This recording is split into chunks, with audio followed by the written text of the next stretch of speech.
Salut à toi et bienvenue dans cette toute nouvelle vidéo YouTube. Comme d'habitude, j'espère que tu vas bien. Aujourd'hui, on repose la caméra pour parler d'une thématique qui est super importante, super intéressante, qui est la magie du focus. Avant de te donner la définition et d'entrer dans le vif du sujet, je te fais cette petite introduction parce que mine de rien, c'est super important avant de commencer à te focus sur quelque chose, de savoir sur quoi est-ce que tu veux venir mettre ton focus. Et pour ça, une question qui est super importante, c'est qu'est-ce qui est vraiment important pour toi? Pour ça, commence par la fin de l'histoire. Je t'invite à te poser cette question-là. À quoi est-ce que tu sais que ça a été une bonne année? Quels sont les critères que tu utilises? C'est une super question pour faire la différence entre les trucs cool et les trucs prioritaires.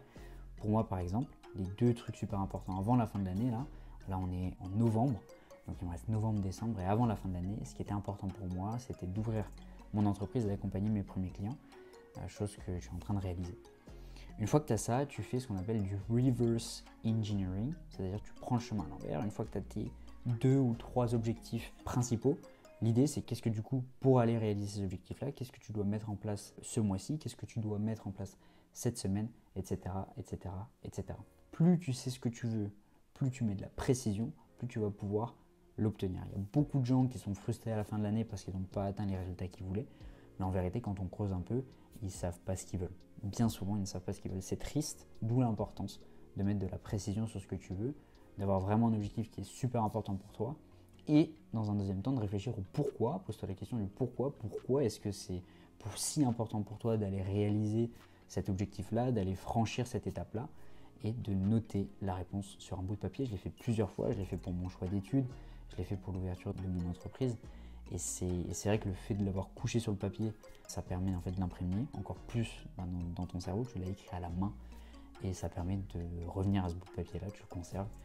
Quand tu as des moments qui sont un peu plus durs et que tu te dis pourquoi est-ce que je fais tout ça, c'est super cool de pouvoir le relire. Petite citation de David Laroche, quand le pourquoi est suffisamment grand, le comment vient naturellement. Une fois que tu sais ce que tu veux et pourquoi tu le veux, on peut utiliser ce qu'on appelle le laser focus. Le focus, c'est la clé. Le focus, ça veut dire quoi? C'est follow one course until successful. Donc, suis un seul chemin jusqu'à ce que tu atteignes le succès. Le focus, c'est exactement comme prendre une loupe et concentrer les rayons du soleil à un seul et unique endroit et très précisément. Le but, c'est en fait de faire brûler le sujet en question, de faire décoller ton entreprise ou de faire prendre ton projet tout simplement. Donc quand je commence un business, quand tu commences un business, c'est important de te concentrer et de te dédier uniquement à ce business en particulier. L'objectif, c'est de devenir obsessionnel avec son sujet ou ton entreprise jusqu'à ce que tu obtiennes tes premiers résultats. C'est vraiment l'objectif. Si tu trouves sur le chemin une meilleure opportunité, alors 2 options s'offrent à toi. La première, c'est déléguer ton business numéro 1. Ça va prendre évidemment du temps. La deuxième, c'est de laisser mourir volontairement ton business numéro 1 parce que oui, tu vas commencer un premier projet d'entreprise. Bien souvent, ce n'est pas celui qui va te parler le plus ou qui va avoir les meilleurs résultats. Tu vas en faire plusieurs jusqu'à ce que tu trouves le bon. Mais vraiment garder en tête que essayer de lancer 2 activités en même temps, c'est très compliqué. Donc, si tu trouves une meilleure opportunité en chemin, délègue ton premier business ou laisse-le mourir et vraiment concentre-toi uniquement sur le deuxième.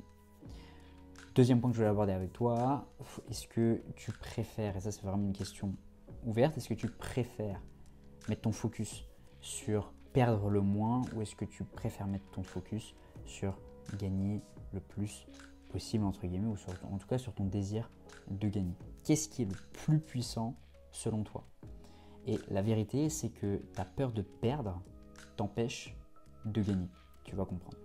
Soit tu focuses sur comment ne pas perdre, soit tu focuses sur comment gagner. Mais en tout cas, c'est important de choisir consciemment son camp parce que les deux ne donnent pas du tout les mêmes résultats et ne procurent pas du tout les mêmes sensations non plus. Parce que dans un cas, tu te lèves le matin en te demandant comment perdre le moins possible et dans l'autre, comment gagner le plus possible. C'est quand même pas du tout la même chose. Donc je peux t'assurer que c'est pas la même vie. Aujourd'hui, je suis focus sur comment gagner. J'ai ouvert mon entreprise, ça y est enfin, et je cherche de nouveaux clients pour faire grandir mon portefeuille immobilier d'un côté et accompagner des entrepreneurs dans le développement de leur activité de l'autre. Hier, il y a 2 mois encore, j'étais focus sur comment ne pas perdre. Donc optimiser le placement de l'argent que j'ai gagné depuis mes débuts pour limiter l'action de l'inflation, récupérer des impayés d'il y a 5 ans. Bref, j'étais vraiment focus sur ne pas perdre et je ne génère pas du tout les mêmes résultats quand je suis focus sur ne pas perdre, VS quand je suis focus sur comment gagner, comment générer et créer de la valeur auprès de mes clients et auprès des gens que j'accompagne. Troisième point, focus sur l'argent ou focus sur la valeur et non argent et valeur. Ce n'est pas du tout la même chose. C'est très différent pour une entreprise de se poser la question comment générer un maximum d'argent et comment servir au mieux mes clients. Tout entrepreneur qui a réussi te dira de ne pas mettre ton focus sur l'argent mais sur la valeur que tu apportes à tes clients. Cette simple stratégie a le potentiel réellement de faire exploser ton business. Lorsque tu focuses sur ton client, tu finis toujours, paradoxalement, finalement pas tant que ça, par gagner plus d'argent que celui qui est drivé uniquement par l'argent. Un exemple d'une action d'une agence de marketing qui est drive uniquement par l'argent, elle va te vendre une fois un service à 10 000 € pour soi-disant de faire exploser ton image en ligne en 3 mois. Au bout d'un mois, tu n'as pas de résultat, donc tu arrêtes, tu demandes potentiellement un remboursement que tu n'obtiendras jamais, donc tu es vraiment très déçu et tu en parles autour de toi. Puisque les mauvaises nouvelles voyagent plus vite que les bonnes, et les médias l'ont bien compris, il y a de grandes chances pour que l'agence finisse par fermer tout simplement. La même agence de marketing qui se serait remis en question en devenant obsessionnelle pour servir au mieux ses clients aurait pu générer beaucoup plus en proposant par exemple un abonnement à 100 € par mois.